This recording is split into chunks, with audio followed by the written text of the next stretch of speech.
I think our record in the system is that there's a travel nurse who has 43 $500 payouts. Oh my God.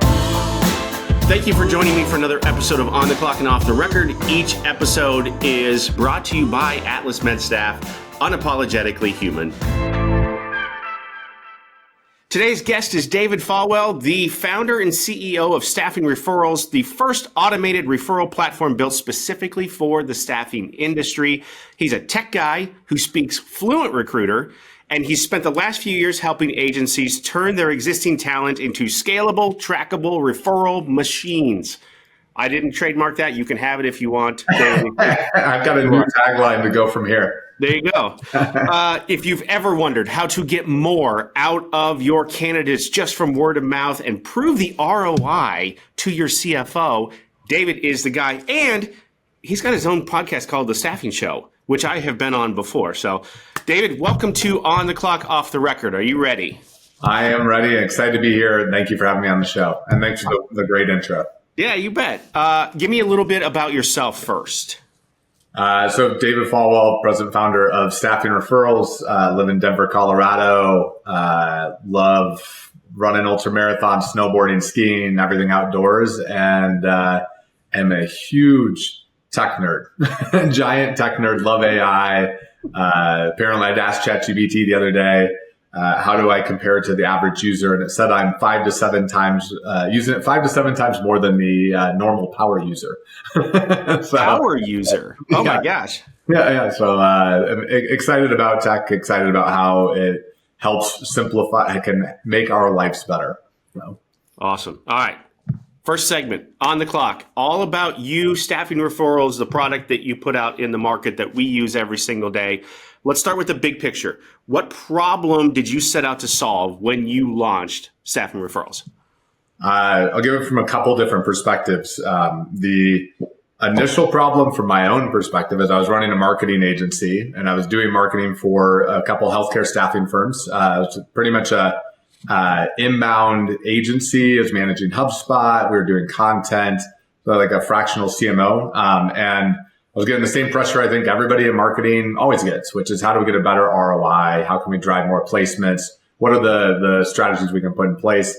So I started doing the analysis that you do as a marketer, like where are your placements coming from and how are you driving them into your system?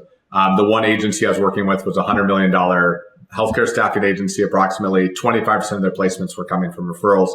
And I was like, what software are you using to manage this? They looked at me with a blank stare, like software. Like they're like, we have this Excel sheet. Isn't that good? And I was like, this is insane. This is huge. There's $25 million of revenue that you're using an Excel sheet for. Yes. And so I actually went out looking for software to buy and implement for them, realized there was nothing in the staffing space.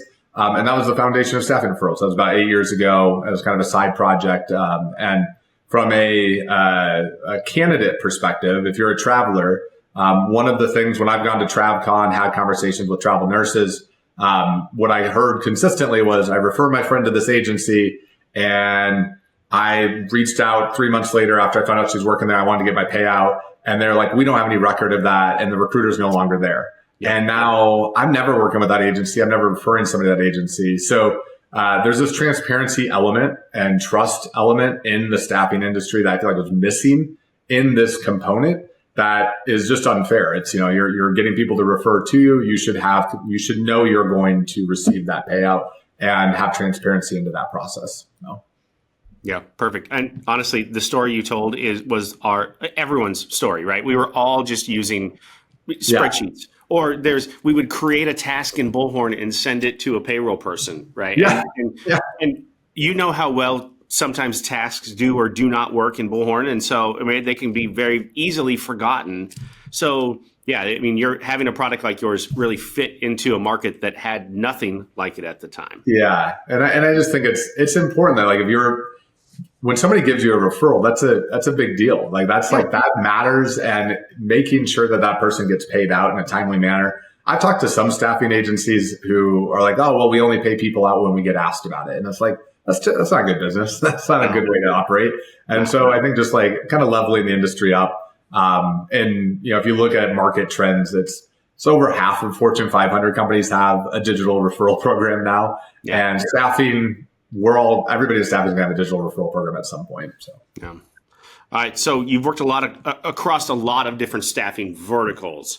What is the real reason that most firms struggle, besides spreadsheets, to sustain a referral engine? Yeah, it comes down to the experience. It comes down to the leadership and how they're approaching the market.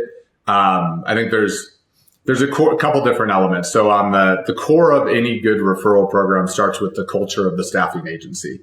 If you are not a referable brand, if you aren't creating reasons, experiences to refer, good luck. Like people don't want to work with you if you treat candidates poorly, if you're too transactional. You don't need our software, and you probably shouldn't focus on referrals because it's going to be hard to get it to move in the right direction. On the other side of that is there's so many nuances in tracking the referral. It's not an easy problem to solve. It's not easy to do out of the box with the ATSs. So I think it's hard to kind of keep consistent promotion around it and keep it top of mind for everybody.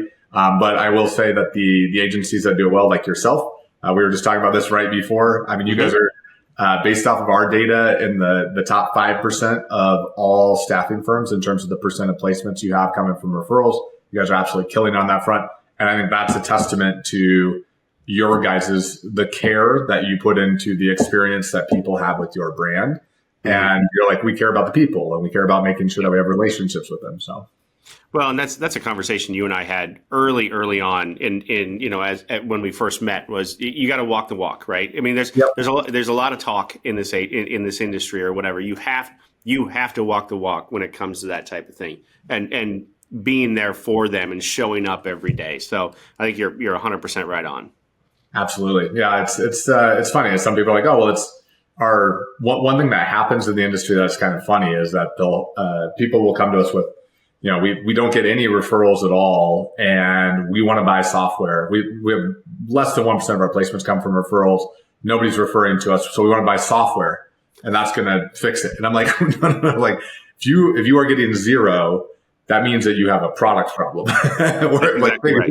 If your NPS is high, referral software is good. If your NPS is really low, probably not the right move. So that's exactly right. Yeah. That almost answers question number 3. So what are the biggest misconceptions that staffing agencies have about automation, and then maybe how they've misused that automation? Yeah, it is kind of similar to that, but if I broaden it out a little bit, people try to fix the things that they don't do well in general, that makes sense. Like, we don't do this well, we want to fix it. But sometimes they try to fix the thing they don't do well with automation.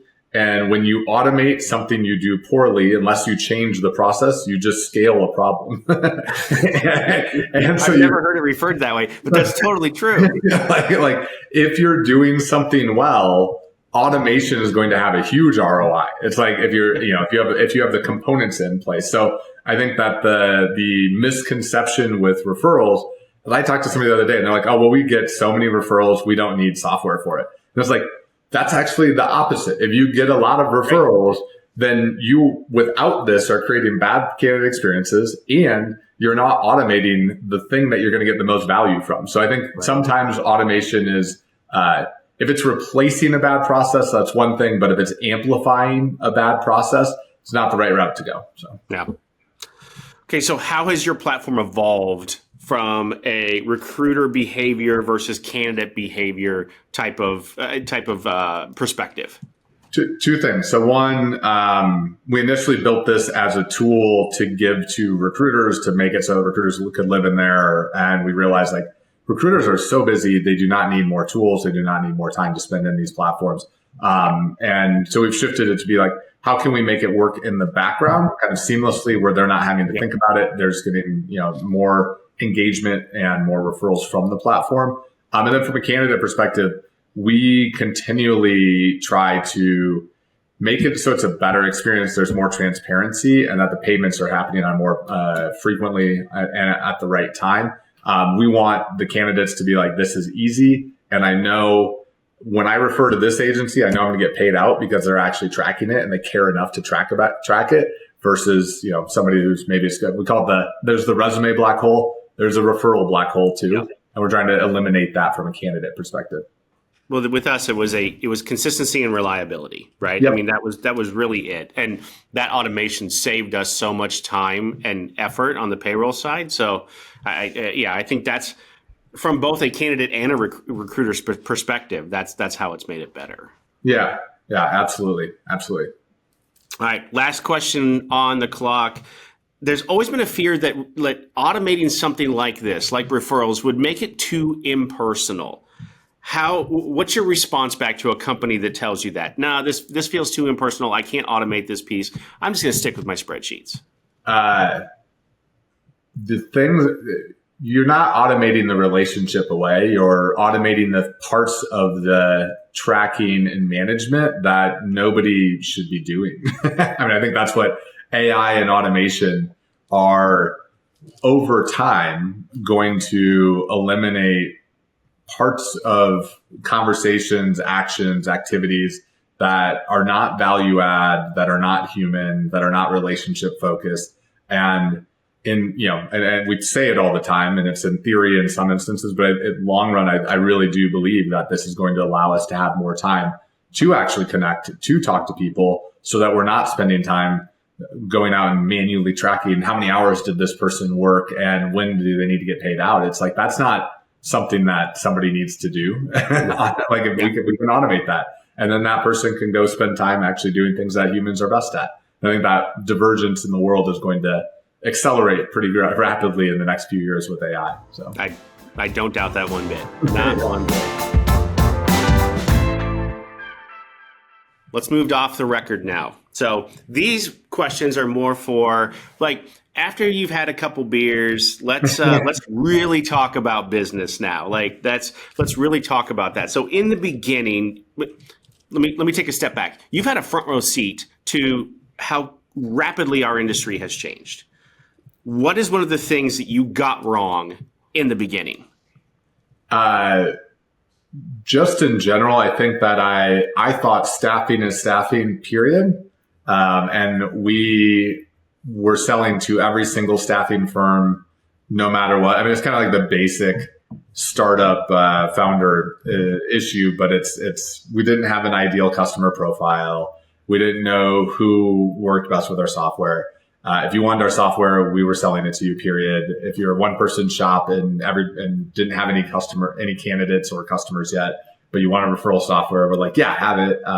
And then I think we also didn't realize that there's nuances between the different industry verticals when you look at IT, engineering, light industrial, healthcare, and even within healthcare, allied, travel nurse, per diem, locums, there's nuances across the verticals. And I think that understanding that is it's important. And if I were to do it all over again, I would have I thought staffing was focused. I would have even focused deeper into a couple core verticals where this fit best. So that's an interesting follow-up question here that I didn't write down, but it just came to me. Do you think because you made those mistakes in the beginning, it actually made your product better because you had to learn all the different nuances?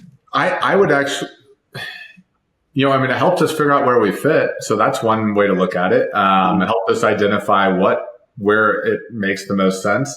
I think it potentially slowed us down if we had done a little bit more research and said, I go back to I hate quoting the book, but there's I think it was 0 to 1, but it was talking about the,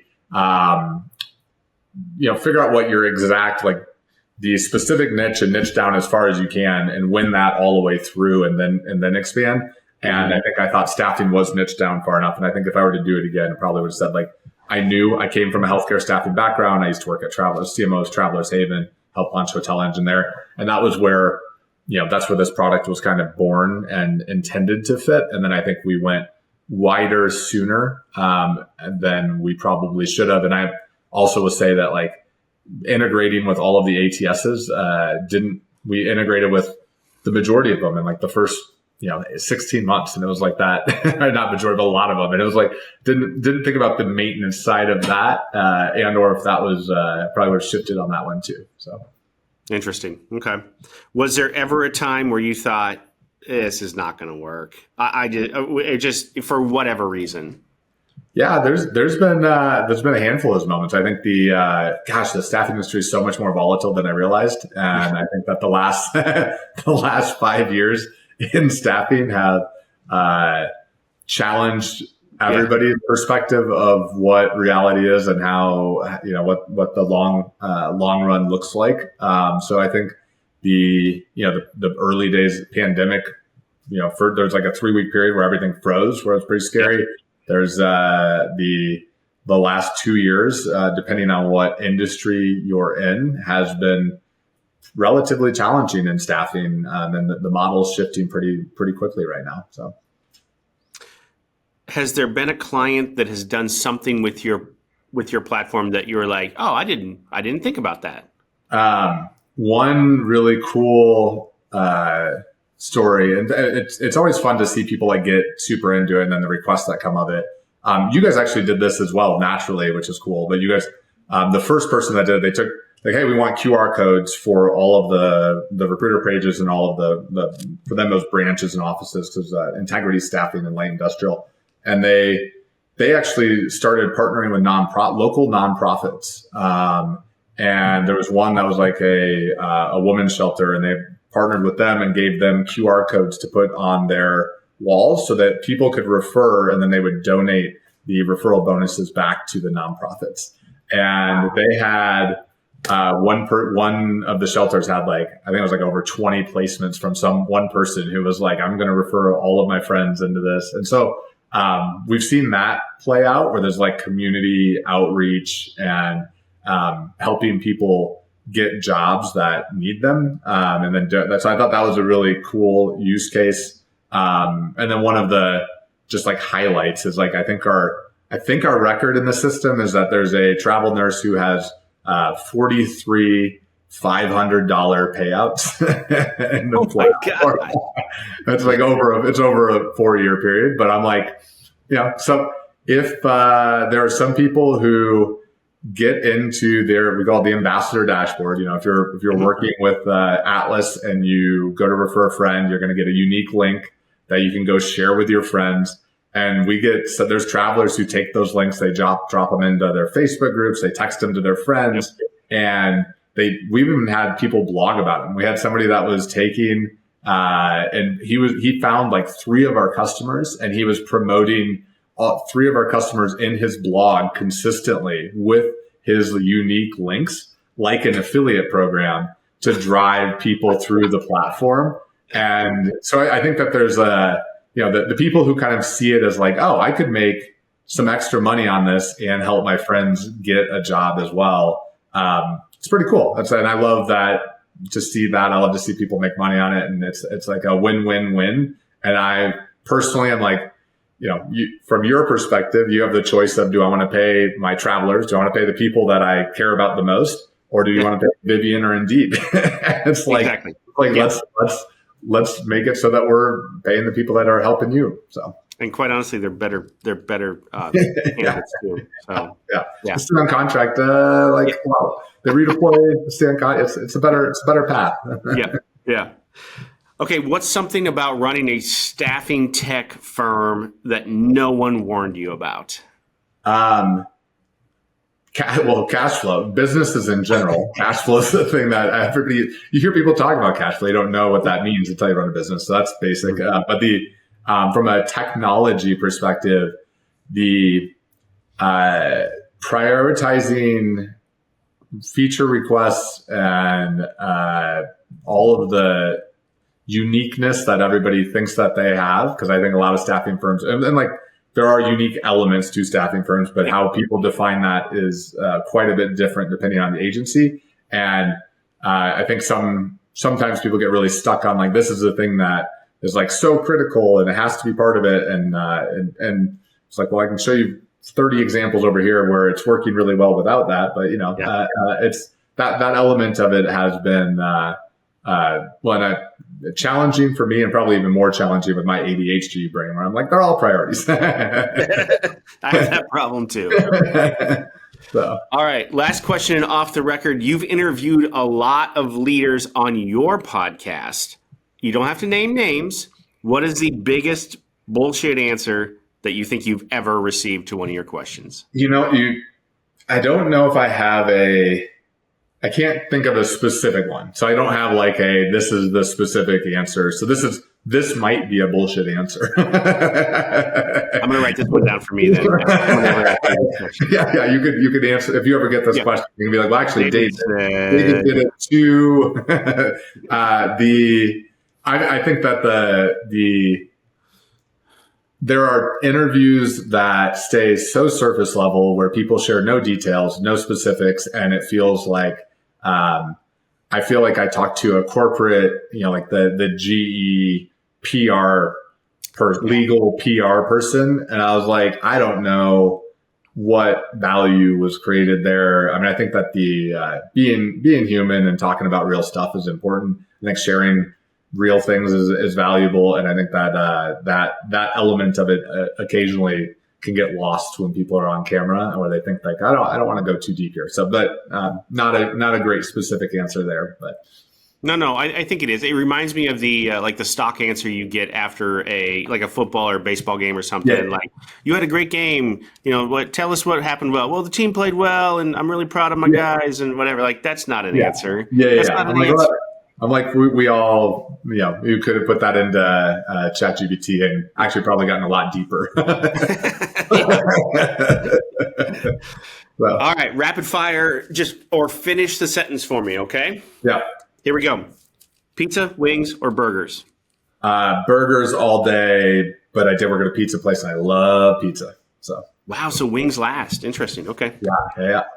All right. What is the worst piece of business advice that you've ever received? People telling you to chasing the opportunistic hires or things, where they're like, this person's going to be commission only. It's going to be a great deal. It's like, okay. So yeah, not super specific there, but I think that the short-term opportunistic moments that I've been guided towards historically end up being exactly what you expect them to be, which is nothing. So nothing. Yep. Yeah. Or a bigger problem for you in the end. You shouldn't have done it in the first place. Yeah, exactly. It's like, I just wasted my time and got a big nothing burger out of it. Yeah. Yeah. All right. My guilty pleasure is beer. Yeah. I love a good IPA. I love a hazy IPA at 5 p.m. And I try to hold off from them, but man, do I love them. And you're in the perfect state for it too, quite honestly. It's not bad being in Denver. So yep. And walk to a couple breweries. There you go. All right. What is the most used app on your phone outside of like ChatGPT or email? TikTok. Me too. Yeah. And I know it's bad. I know it's not good for the brain. I know that the attention habits are bad. But man, do I have my TikTok is like a mixture of startup advice, entrepreneurial advice, couples therapy, and a lot of cute animals and dogs, and then some dancing in there. But it's mostly good. It's mostly like, I feel like there's nuggets of insights that have come from being on TikTok, where I'm like, that was actually valuable, and I don't know if I would have had that. So I think there's value creation from it in a way that I don't think most people understand. So. I think that's totally true. It could be an absolute waste of time, but at the same time, like, I have picked up so many things, like little bits along the way that have really helped me out. And that I've had those little moments, and I also think that my wife and I watch it together sometimes, and we'll sit there and go through and just, and laugh. And it's, there'll be times where we're like laughing about, 3 or 4 stupid animal mistakes. And then we get like a couples therapist thing that like, we're in like a very happy moment. We're like, oh, that was a good thought about like how to build a better relationship together. And we were both like in this really positive space and like really well receiving it really well. So I feel like there could be good nuggets in there. I try to limit it, but that would be, that's probably the number one, followed by, I don't even use Google anymore. I use ChatGPT. That's my go-to at the moment. So, yeah. The voice to like I just push the button on ChatGPT and talk into it, and then it's just they make it way too easy. Way too easy. Deep researches nonstop. I'm like, oh, I want to know everything about that. Yeah. Yes, and then half an hour later, you realize, God, what happened? Yeah. Yep. All right, last question. The staffing industry would be better if everybody. I think spent the time focused on the people. I don't know if I have a key answer for that off the cuff. I think that the thing that I see, the agencies that are growing the fastest, the ones that I see that I really respect the brands and I feel like they're usually in better spots. They are still putting the people first. They are focused on what they're implementing AI, they're implementing automation, they're implementing all of the tech. And the end goal though is like, we do actually care about the people we're working with, and we are going to make sure that they have good experiences, and they're focused on the experience of the candidate, and they're focused on building the relationships with the client. So I think that the more solution oriented, less of the transactional elements. I think that in the next, if anything's going to get rid of the transactional side of staffing, AI is going to do it probably faster than anything else, because all of those elements are going to be so easy to replicate. It's like if your value add was that you're going to shove 100 people through a screening app or like into a job. It's I think that world is going to change, and that the quality is going to be the differentiator. And to do that, you really need to focus on the human side of it. So I think it's that combination. I'm so glad that was your answer, because it is such a struggle, right, on our end to balance the tech world, the AI world with the human element. And you know how much I believe in our recruiters, and I believe in the one-to-one connection. But at the same time, there is so much cost savings and time savings and all of that goes along with the tech. But man, you got to be careful with it. Yeah. You have to. It's a hybrid world, and I think that everything right now it's not, it's the future isn't going to be AI only. It's going to be human with AI, the same way that it's human with the automation, human with the computer. Yeah. And I think figuring out, just continually refining and designing your experience.